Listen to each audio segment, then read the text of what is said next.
नमस्कार। मैं देवेश पाठक, सहायक आचार्य, राजकीय विधि महाविद्यालय बूंदी, आपका पुनः हार्दिक स्वागत और अभिनंदन करता हूं। आज हम जो विषय है LLB प्रथम सब्जेक्ट, प्रथम पेपर, भारत का संविधान, उस भारत के संविधान की प्रस्तावना के बारे में जानकारी करेंगे। प्रत्येक जो कानून होता है या अधिनियम होता है, उसके प्रारंभ में उसकी उद्देशिका या प्रस्तावना और उद्देशिका दोनों का मतलब एक ही है। प्रियम्बल जिसको हम कहते हैं, उद्देशिका रहती है। उद्देशिका में उन उद्देश्यों का उल्लेख किया जाता है जिनकी प्राप्ति के लिए कोई अधिनियम बनाया जाता है। न्यायवती सुब्बा राव ने कहा है कि उद्देशिका किसी अधिनियम के मुख्य आदर्शों एवं आकांक्षाओं का उल्लेख करती है। उद्देशिका अधिनियम के उद्देश्यों एवं नीतियों को समझने में सहायक होती है। उच्चतम न्यायालय के अनुसार उद्देशिका संविधान निर्माताओं के विचारों को जानने की एक कुंजी है। संविधान की रचना के समय निर्माताओं का क्या उद्देश्य था या वे किन उच्च आदर्शों की स्थापना भारतीय संविधान में करना चाहते थे, इन सब को जानने का माध्यम उद्देशिका ही है। हमारे संविधान की जो उद्देशिका है वो इस प्रकार से है। हम भारत के लोग भारत को एक संपूर्ण प्रभुत्व संपन्न समाजवादी पंथ निरपेक्ष लोकतंत्रात्मक गणराज्य बनाने के लिए तथा उसके समस्त नागरिकों को सामाजिक, आर्थिक और राजनीतिक न्याय, विचार, अभिव्यक्ति, विश्वास, धर्म और उपासना की स्वतंत्रता, प्रतिष्ठा और अवसर की समानता प्राप्त करने के लिए तथा उन सब में व्यक्ति की गरिमा और राष्ट्र की एकता और अखंडता सुनिश्चित करने वाली बंधुता बढ़ाने के लिए दृढ़ संकल्प होकर अपनी संविधान सभा में आज तारीख 26 नवंबर 1949 को एतद द्वारा इस संविधान को अंगीकृत, अधिनियमित और आत्मार्पित करते हैं। तो इस संविधान की जो प्रस्तावना है वो एक तरह से, या उद्देशिका है, वो एक तरह से संविधान का निचोड़ है, संविधान का एक सत्व है जिसमें सारे संविधान की सारी बातों का समावेश हो जाता है। अब यदि हम इसको एक एक खंड के इसकी चर्चा करें तो हम पाएंगे कि हम भारत के लोग, तो सबसे पहले जो संविधान है वो किसके द्वारा निर्मित किया गया है और किसके लिए निर्मित किया गया है? हम भारत के लोग। जो इसका स्रोत है वो क्या है? हम भारत के लोग। भारत के लोगों के द्वारा ही इसको बनाया गया है और भारत के लोगों के द्वारा ही इसको आत्मार्पित किया गया है, अधिनियमित किया गया है और अंगीकृत किया गया है। अर्थात जो संविधान है, वो संविधान का जो स्रोत है वो भारत के लोग हैं। भारत की संप्रभुता जो कि लोगों में विश्वास, लोगों में समाहित है, उसके निमित्त और आत्म मारपीट। कुछ लोग इस बात से सहमत नहीं हैं क्योंकि संविधान का निर्माण संविधान निर्मात्री सभा के प्रतिनिधियों के द्वारा किया गया था और जिनका चुनाव वयस्क मताधिकार द्वारा नहीं किया गया था, उनको नामांकित किया गया था। इस सभा में प्रतिनिधियों को जनता का समर्थन प्राप्त नहीं था। संविधान निर्मात्री सभा की स्थापना ब्रिटिश संसद के एक अधिनियम द्वारा की गई थी, इसलिए ये संप्रभु संस्था नहीं कही जा सकती। ये बात आलोचना के रूप में कही जाती है, लेकिन ये सही नहीं है। सिद्धांत इस बात से तथ्य से इनकार नहीं किया जा सकता, लेकिन व्यवहार में भारत की जनता ने दिखा दिया है कि सारी शक्ति उसी में निहित है। जनता द्वारा निर्वाचित प्रतिनिधि ही देश का शासन चलाते हैं। आपने कई अवसरों पर देखा होगा कि एक वोट के मात्र के अंतर से भी सरकार गिर गई और ऐसी सरकार विपक्ष में रहते हुए विपक्ष में बैठ गई और नई सरकार का गठन हो गया। लोकतंत्र जीवित रहा। इसी को भारत के संविधान की एक सच्ची बातों में सच्चे तौर पर इसको माना जा सकता है कि हमारे पड़ोस में जो देश आज़ाद हुए थे उनमें इस तरह की बात नहीं है, लेकिन हमारे यहाँ लोकतंत्र की जो जड़ें हैं वो धीरे धीरे और गहरी होती जा रही हैं और लंबी होती जा रही हैं। दूसरा जो बात है, जो संप्रभुता है, संप्रभुता का मतलब क्या है, सॉवरेन का मतलब क्या है। जो संविधान की जो उद्देशिका है उसके अनुसार भारत के लोगों ने भारत को एक प्रभुत्व संपन्न लोकतंत्रात्मक धर्मनिरपेक्ष समाजवादी गणराज्य बनाने का निश्चय किया है। प्रभुत्व संपन्न शब्द इस बात का इशारा करता है कि भारत अब आंतरिक और बाहरी दृष्टि से किसी भी विदेशी सत्ता के अधीन नहीं है। भारत अब क्या है, स्वतंत्र है और वह किसी भी आंतरिक और बाहरी किसी भी सत्ता के अधीन नहीं है। यह संप्रभुता भारत की जनता में निहित है। भारत अपनी विदेश नीति के मामले में पूर्णतः स्वतंत्र है। वह किसी भी देश से मित्रता की संधि कर सकता है और किसी भी देश से वह अपने व्यवहार रख सकता है। स्वतंत्रता के पश्चात भी भारत राष्ट्रमंडल का सदस्य। राष्ट्रमंडल देश हैं, उन देशों का समूह है राष्ट्रमंडल देशों का समूह, जिसको कि हम कॉमनवेल्थ कंट्रीज़ कहते हैं। और आपने देखा होगा कि कॉमनवेल्थ गेम्स भी होते हैं। दिल्ली में भी पिछले 4 साल पहले कॉमनवेल्थ चार क्या बल्कि ज़्यादा साल पहले हुए थे कॉमनवेल्थ गेम। तो कॉमनवेल्थ क्या है, कॉमनवेल्थ नेशंस वो नेशंस हैं, वो कंट्रीज़ हैं जिनमें कभी इंग्लैंड के उपनिवेश थे। तो वर्तमान में भारत उनका उस कॉमनवेल्थ नेशंस समूह का एक मेंबर है और इन्होंने प्रतीक के तौर पर इंग्लैंड के राजा को अपना एक तरह से कहें उसको प्रतीक के तौर पर इंग्लैंड के राजा को उसका अध्यक्ष माना हुआ है। लेकिन वास्तव में इससे किसी तरह का कोई आधिपत्य इंग्लैंड का हमारे ऊपर नहीं है। ये केवल सौजन्यता के कारण है और इसको इस बात से नहीं जोड़ना चाहिए कि भारत संप्रभु राष्ट्र नहीं है। भारत ने संप्रभुता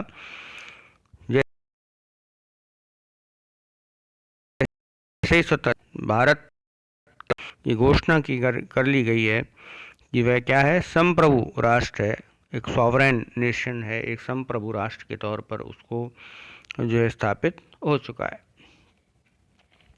लोकतंत्रात्मक, लोकतंत्र का मतलब है कि भारत की शक्ति का जो स्रोत है भारत की जनता में निहित है।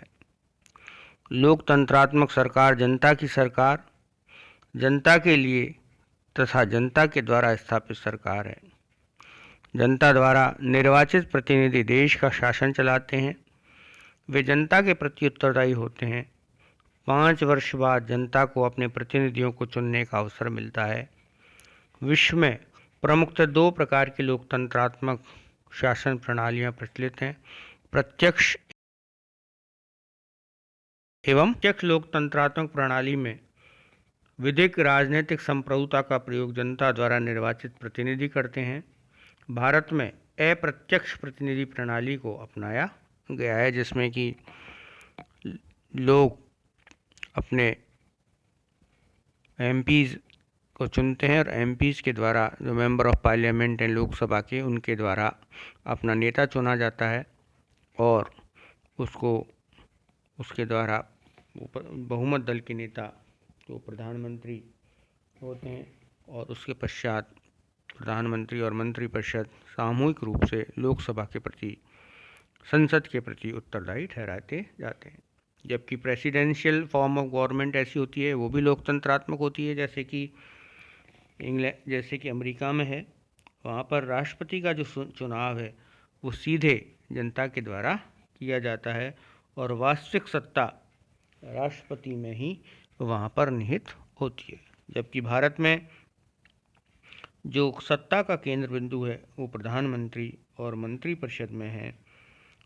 कार्यपालिका का प्रधान राष्ट्रपति होते हैं, लेकिन वो प्रधानमंत्री और मंत्रिपरिषद की सलाह पर ही और उनके सलाह पर उनके द्वारा कार्य किया जाता है। अन्य जो शब्द है जो महत्वपूर्ण है वो है पंथ निरपेक्षता। पंथ निरपेक्ष शब्द 42वें संविधान संशोधन के द्वारा संविधान की उद्देशिका में जोड़ा गया है। पंथ निरपेक्षता की धारणा संविधान में प्रयुक्त विश्वास, धर्म और उपासना की स्वतंत्रता की शब्दावली में पहले से ही अंतर्निहित थी, किंतु 42वें संशोधन द्वारा उसे और स्पष्ट कर दिया गया है। पंथ निरपेक्ष राज्य से तात्पर्य ऐसे राज्य से है जो किसी विशेष धर्म को राजधर्म के रूप में मान्यता नहीं देता है, बल्कि सभी धर्मों के साथ समान व्यवहार करता है और उन्हें समान संरक्षण प्रदान करता है। में प्रत्येक व्यक्ति स्वतंत्र है। भारत में पंथ निरपेक्षता की यही पहचान है कि प्रत्येक व्यक्ति अपने धर्म को मान सकता है, उसका प्रोपोगेट कर सकता है, प्रचार कर सकता है और उसके अनुसार वह आचरण कर सकता है। अरुणा राय बनाम भारत संघ, all India reporter 2002, supreme court के मामले में सर्वोच्च न्यायालय ने स्पष्ट रूप से कहा कि पंथ निरपेक्षता का सकारात्मक अर्थ है जिसके अनुसार सभी धर्मों का ज्ञान होना और उसके प्रति आदर भाव का होना चाहिए और उसके प्रति आपस में आदर की भावना का बीज पैदा करना होता है। न्यायमूर्ति श्री धर्माधिकारी ने कहा कि संविधान की उद्देशिका तथा अनुच्छेद 25 से 30 और भाग 4A में पंथ निरपेक्षता शब्द जोड़ा गया है। संविधान के 50 वर्षों के कार्यकाल में इसका तात्पर्य सभी धर्मों के प्रति तटस्थता और उपेक्षा माना गया है, किंतु इससे हम विभिन्न धर्मों के मानने वाले लोगों के बीच आपसी गलतफहमी को दूर करने तथा एक दूसरे के प्रति आदर का भाव उत्पन्न करने में विफल रहे हैं। अतः हमें पंथ निरपेक्षता का सकारात्मक अर्थ लेना चाहिए, जिसके अनुसार नागरिकों को धर्म का ज्ञान कराया जाना चाहिए ताकि उनमें एक दूसरे के प्रति आदर भाव उत्पन्न हो। पंथ निरपेक्षता का मतलब न्यूट्रल के साथ साथ क्या है, एक दूसरे को समझना, एक दूसरे के धर्म के बारे में जानना, जिससे कि वो आपस में सौहार्दपूर्ण वातावरण के साथ रह सकें। तो भारत का जो पंथ निरपेक्षता है वो इस प्रकार की पंथ निरपेक्षता है जिसमें सकारात्मकता का भाव ज़्यादा है। समाजवाद समाजवाद शब्द भी 42वें संविधान संशोधन के द्वारा जोड़ा गया है। उद्देश्य का में प्रयुक्त आर्थिक न्याय शब्दावली में समाजवाद की अवधारणा निहित है। संविधान निर्माताओं ने इसे आर्थिक न्याय पदावली की कोई निश्चित परिभाषा नहीं दी है। देश में किस प्रकार की आर्थिक व्यवस्था की स्थापना की जाए, इसको सरकार बनाने वाले लोगों पर छोड़ दिया गया था। प्रस्तुत संशोधन इस आर्थिक न्याय को एक निश्चित दिशा देता है। समाजवाद शब्द की कोई निश्चित परिभाषा देना कठिन है। समाजवादी और लोकतंत्रात्मक दोनों प्रकार के संविधानों में इस प्रकार का शब्द खुलेआम प्रयोग किया जाता है, किंतु इतना तो स्पष्ट ही है कि समाजवादी व्यवस्था में उत्पादन के मुख्य साधनों पर सरकार का नियंत्रण होता है। नियंत्रण की मात्रा कितनी अधिक या कितनी कम है, इस आधार पर समाजवाद के वास्तविक स्वरूप का अवधारण किया जाता है।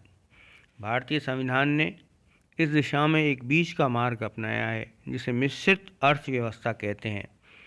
भारतीय समाजवाद लोकतंत्रात्मक समाजवाद की स्थापना के प्रयास में अग्रसर है।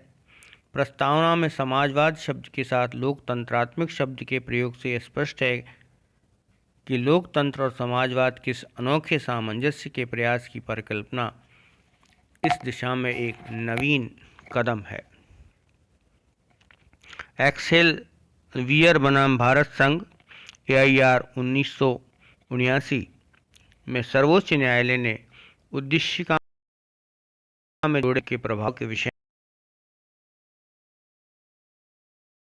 में है कि न्यायालय ने यह भी निर्धारित किया है कि समाजवाद शब्द का प्रभाव यह है कि न्यायालय को राष्ट्रीयकरण और राज्य स्वामित्व को अधिक प्रभाव देना चाहिए, किंतु जब तक निजी कारखाने और संपत्ति को मान्यता है, हमारे आर्थिक ढांचे का बहुत बड़ा भाग इसमें शासित होता है। समाजवाद और सामाजिक न्याय को इस सीमा तक लागू नहीं किया जा सकता और निजी स्वामित्व वाले वर्ग के हितों की उपेक्षा नहीं की जा सकती है। इस प्रकार हमारा जो समाजवाद है वह जो है मूल तत्व कमज़ोर वर्ग, हमारे समाजवाद का मूल तत्व कमज़ोर वर्ग और कर्मकारों के जीवन स्तर को ऊंचा उठाना है और उसके लिए जन्म से मृत्यु तक सामाजिक सुरक्षा की गारंटी देना है। इसका अर्थ आर्थिक समानता और आय के समान वितरण से है। ये गांधीवाद और मार्क्सवाद का अनोखा मिश्रण है, जो निश्चित रूप से गांधीवाद की ओर झुका हुआ है। यह वही समाजवाद का स्वरूप है जिसकी स्थापना हम भारत में करना चाहते थे। इस प्रकार से समाजवाद की जो संकल्पना है उसमें राज्य का ये उत्तरदायित्व है कि वह क्रेडल टू ग्रेव, पालने से लेकर के वह कब्र तक एक व्यक्ति के सामाजिक सरोकारों के संबंध में, सामाजिक उसकी आवश्यकताओं के संबंध में ध्यान रखे। और इसी कारण जो लोक कल्याणकारी परोपकारी योजनाएं भारत में चलाई जाती हैं, जिससे कि वास्तविक रूप से अमीर और गरीब की जो खाई है वो कम से कम रह सके। अखंडता, एकता और अखंडता की जो बात कही गई है वह भी 42वें संविधान संशोधन के द्वारा संविधान की प्रस्तावना या उद्देशिका में जोड़ा गया है। इस शब्द को इसलिए जोड़ा गया है कि प्रथावादी प्रवृत्तियों को रोकने के लिए किया गया है। यह अवधारणा संविधान की संघात्मक प्रवृत्ति में ही निहित है। अनुच्छेद 1 में प्रयुक्त भारत राज्यों का एक संघ होगा पदावली का प्रयोग संविधान के जनकों ने इसी उद्देश्य से किया है। इससे स्पष्ट है कि भारतीय संघ के किसी भी राज्य को अलग होने का अधिकार नहीं है। यही नहीं, संविधान किसी भी व्यक्ति को देश की अखंडता के विरुद्ध कुछ भी कहने या ऐसा करने के लिए उत्प्रेरित करने से राज्य को स्वतंत्रता पर देश की अखंडता के आधार पर युक्त निर्बंधन लगाने की शक्ति प्राप्त है कि वह देश की एकता और अखंडता के आधार पर बोलने की आज़ादी पर भी उसके द्वारा रोक लगाई जा सकती है। इसके बाद जो शब्द है वो है गणतंत्र। गणतंत्र से स्पष्ट है कि भारत में वंशानुगत राजा की परंपरा का अब अंत हो गया है। भारत का राजाध्यक्ष जनता का अप्रत्यक्ष चुना हुआ प्रतिनिधि होता है। भारत का राष्ट्रपति एक निश्चित अवधि 5 वर्ष के लिए चुना जाता है। देश की समस्त कार्यपालिका शक्ति राष्ट्रपति में निहित होती है, किंतु वह उसका प्रयोग मंत्रिमंडल के परामर्श से करता है। यदि हम संविधान का उद्देश्य देखें तो संविधान का उद्देश्य ये है कि संविधान का मुख्य उद्देश्य भारतीय जनता को निम्नलिखित अधिकार दिलाना है: न्याय, सामाजिक, आर्थिक और राजनीतिक स्वतंत्रता, विचार, मत, विश्वास तथा धर्म की स्वतंत्रता, समानता, पद और अवसर की समानता, बंधुत्व, व्यक्ति की गरिमा और राष्ट्र की एकता के लिए। एक ओर जहां संविधान व्यक्ति के विकास के लिए अधिकारों को प्रदान करता है, वहीं दूसरी ओर उसका लक्ष्य देश की एकता को अक्षुण्ण बनाए रखना भी है। व्यक्ति का उत्कर्ष कहीं संपूर्ण राष्ट्र के उत्कर्ष में बाधक न बन जाए, इसलिए संविधान में बंधुत्व की भावना पर अधिक बल दिया है। प्रजातंत्र तभी सफल हो सकता है यदि वह जन जन के मन में बंधुत्व की भावना को जागृत करने में सफल हो सके। प्रत्येक व्यक्ति यह समझे कि वह एक ही मातृभूमि की संतान है और उन्हें एक दूसरे के प्रति स्नेह, सहचर्य और सहयोग की भावना के साथ होना चाहिए।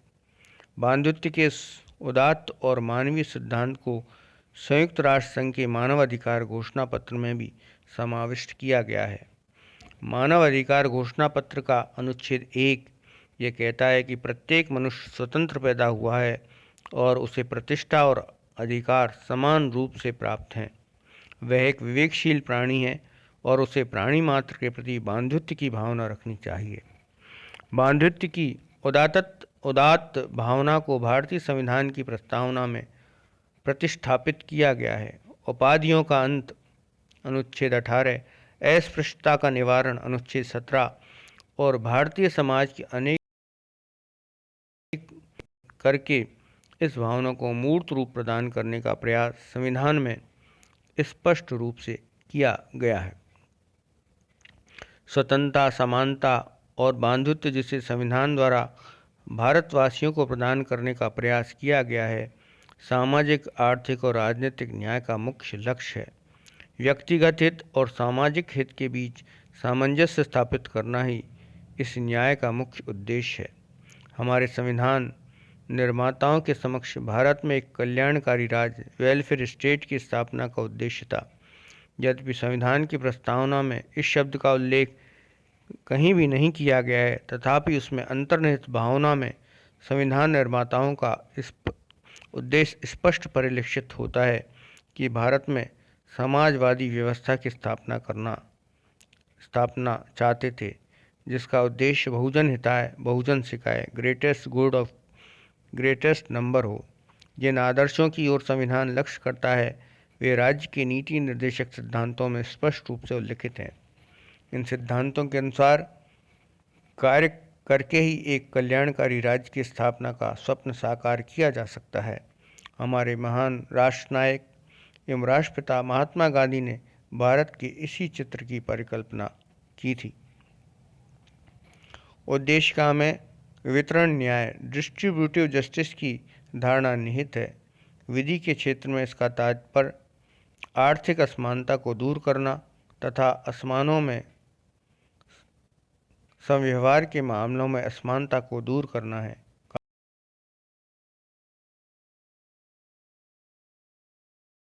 कानून का उचित बंटवारा करने के लिए किया जाना चाहिए। अब हम देखेंगे कि क्या उद्देशिका में संशोधन किया जा सकता है। क्या उद्देशिका में अनुच्छेद 368 के अधीन संशोधन किया जा सकता है। केशवानंद भारती बनाम केरल राज्य के मामले में सरकार की ओर से यह तर्क दिया गया कि चूंकि उद्देशिका भी संविधान का एक भाग है, अतः अनुच्छेद 368 के अंतर्गत उसमें भी संशोधन किया जा सकता है। अपीलार्थी की ओर से कहा गया कि अनुच्छेद 368 द्वारा प्रदत्त संशोधन की शक्ति सीमित है और उद्देशिका स्वयं संशोधन की शक्ति पर विवक्षित परिसीमा इम्प्लाइड लिमिटेशन लगाती है। उद्देशिका में संशोधन का आधारभूत ढांचा बेसिक फीचर निहित है, जिससे संशोधन करके नष्ट नहीं किया जा सकता है, क्योंकि यदि उसमें कोई भी निकाल दिया जाए तो संवैधानिक ढांचा का गिर जाना निश्चित है। उच्चतम न्यायालय ने बहुमत से अभिनिर्धारित किया कि उद्देशिका संविधान का भाग है, अतः इसमें संशोधन किया जा सकता है, किंतु न्यायालय ने यह स्पष्ट किया कि उद्देशिका के उस भाग में संशोधन नहीं किया जा सकता जो कि आधारभूत ढांचे से संबंधित है। न्यायाधिपति शैलिट और ग्रोवर ने यह अवलोकन किया कि प्रत्यार्थियों की ओर से दी गई दलील का कि स्वयं उद्देशिका में फेरफार, परिवर्तन अथवा उसका निरसन किया जा सकता है, एक असाधारण स्थिति है। साधारण अधिनियम के बारे में सही हो सकता है, किंतु ऐतिहासिक पृष्ठभूमि तथा उद्देश्यों के संकल्प के प्रकाश में, जो कि उद्देशिका का आधार गठित करते हैं, जिसके कारण संविधान में उद्देशिका को एक विशेष महत्व का स्थान प्रदान किया गया है, उद्देशिका के बारे में यह संभव नहीं है।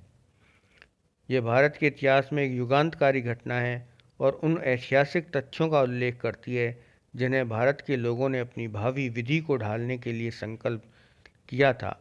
यह सोचा भी नहीं जा सकता है कि संविधान निर्माताओं ने कभी इस बात की कल्पना की थी कि स्वयं उद्देशिका को ही निराकृत अथवा विलुप्त करने की मांग की जाएगी। 42वें संशोधन द्वारा यह स्पष्ट कर दिया गया है कि संसद को उद्देशिका में संशोधन करने की शक्ति है। इस संशोधन द्वारा केशवानंद भारती के मामले में निर्णय को दिए गए प्रभाव को दूर करने का प्रयास किया गया है, जिसमें निर्णय दिया गया कि उद्देशिका के उस भाग में जो मूल ढांचे से संबंधित है संशोधन नहीं किया जा सकता है, किंतु जब तक केशवानंद जाता उद्देशिका में किए गए संशोधन के इस आधार पर चुनौती दी जा सकती है कि वह उद्देशिका में निहित किसी आधारभूत ढांचे को